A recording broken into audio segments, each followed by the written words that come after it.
Cerita ini sepertinya jarang terungkap. Cerita ketika pasukan Resimen Para Komando Angkatan Darat, RPKAD, yang sedang bergerak ke markas Kostrad berpapasan dengan truk yang mengangkut pasukan berpita merah. Kemungkinan besar pasukan itu adalah pasukan pendukung gerakan 30 September. Jika melihat pita merah yang dikenakannya, karena pita merah adalah kode atau tanda dari pasukan pendukung G30 SPKI. Dikutip dari buku, Gerakan 30 September, Pelaku, Pahlawan dan Petualang, yang ditulis Julius Power. Setelah dapat informasi tentang peristiwa penculikan para jenderal dari Mayor Subardi Ajudan Letjen Ahmad Yani yang datang ke Cijantung, Komandan RPKAD, Kolonel Sarwo Edi Wibowo langsung menggelar rapat mendadak.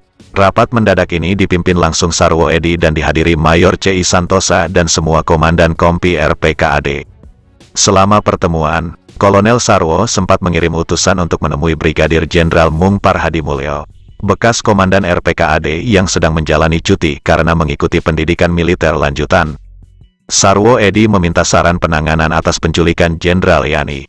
Hubungi Jenderal Harto karena menurut kebiasaan, kalau Pak Yani berhalangan, beliau menunjuk Soeharto mewakili. Begitu jawaban dari Jenderal Mung kepada perwira urusan Sarwo Edi. Menurut Julius Power, salah satu keputusan strategis lain yang diambil Sarwo Edi pagi itu, selain menyiapkan pasukan RPKAD di Cijantung untuk mulai mengejar para penculik, ditentukan bahwa mereka harus memakai identitas lengkap RPKAD. Baret merah. Memberikan baret memang mudah, tinggal membongkar dari gudang serta membagikannya. Tetapi muncul kesulitan, Kompi Tanjung hanya mempunyai seragam hijau-hijau TNKU.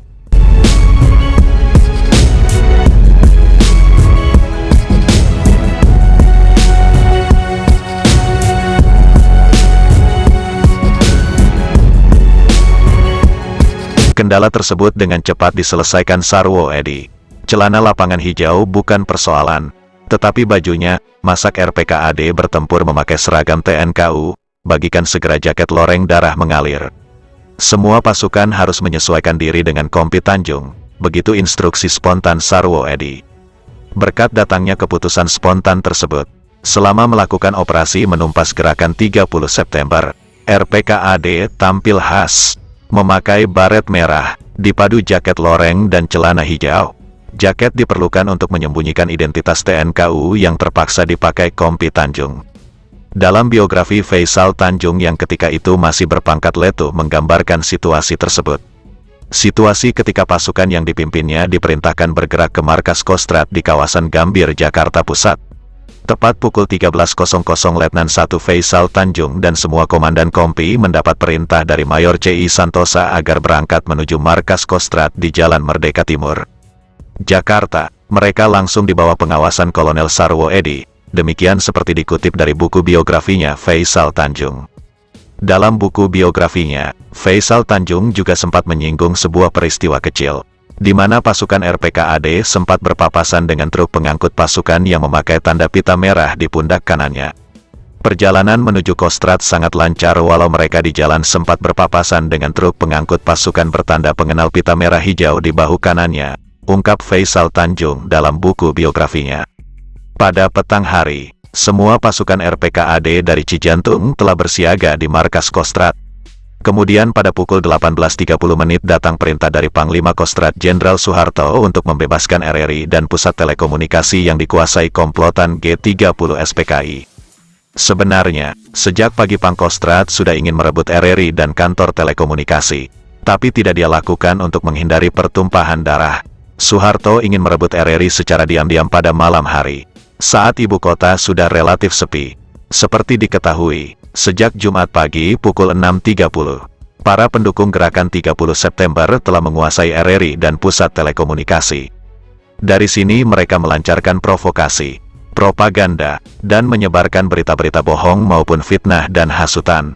Pendudukan RRI dilakukan pasukan Kapten Suradi, Kepala Seksi 1 yang berada di bawah komando Kolonel Abdul Latif, Komandan Brigade Infanteri 1, Jaya Sakti, Kodam 5, Jakarta. Untuk menjaganya, mereka memanfaatkan Batalion Infanteri 454 para Diponegoro menduduki bagian utara lapangan Medan Merdeka Barat.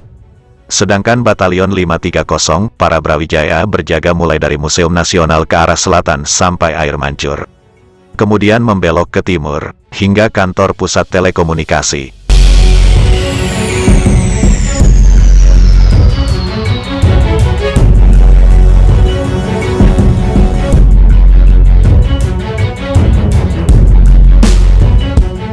Kemudian ketika petang makin remang dan jam malam yang diberlakukan Pangdam Jaya mulai berjalan, Panglima Kostrad memerintahkan Komandan RPKAD Kolonel Sarwo Edi untuk menggerakkan pasukan membebaskan RRI dan pusat telekomunikasi.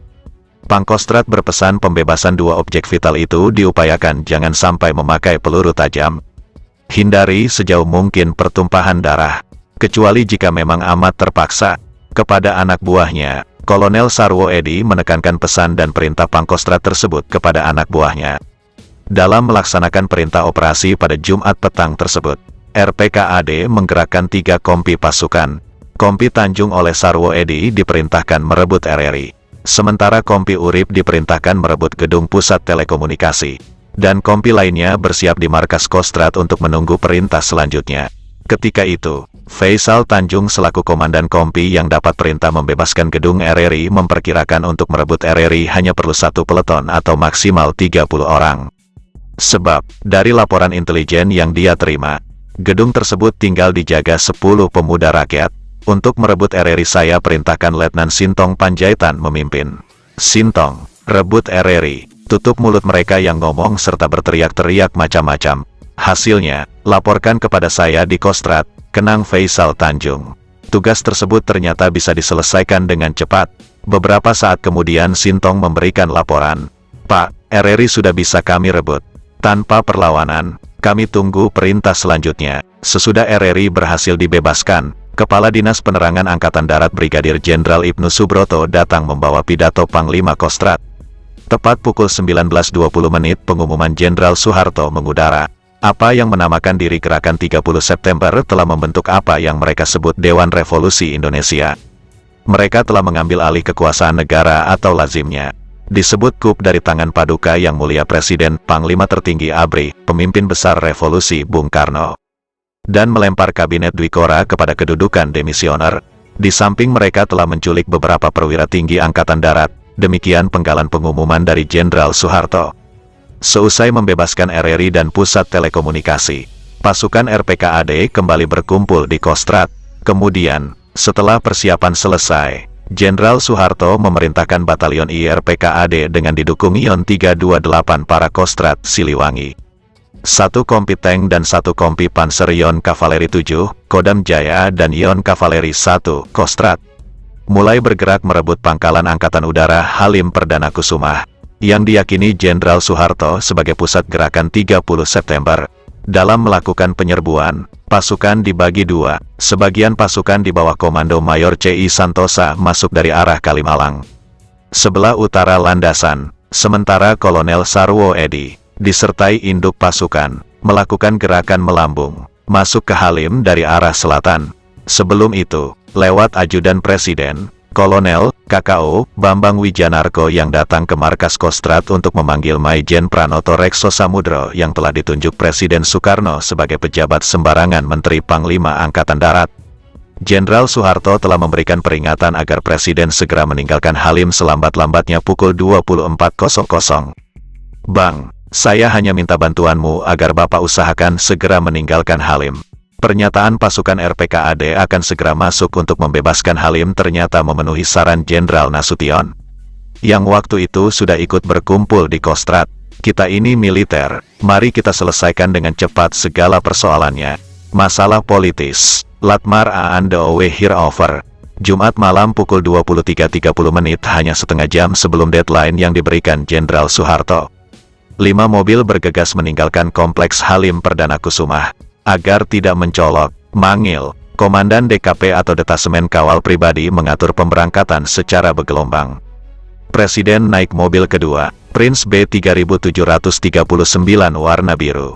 Didampingi Leimena, Wakil Perdana Menteri 2, di kursi depan duduk Bambang Wijanarko di samping Suparto, staf ajudan sekaligus pengemudi. Mobil Presiden mengikuti mobil pertama yang dinaiki Panglima Kepolisian Jenderal Sucipto Yudodiharjo berikut ajudan Presiden.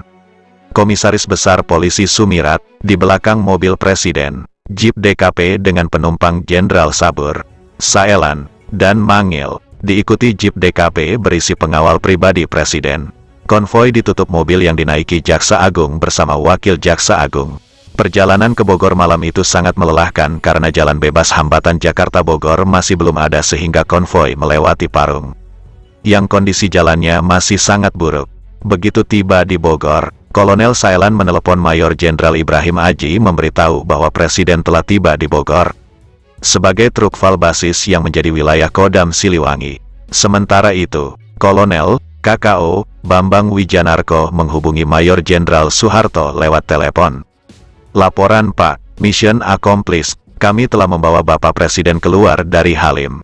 Sekarang Bapak sudah berada di Istana Bogor. Laporan selesai. Terima kasih Bang, Jenderal Soeharto menjawab.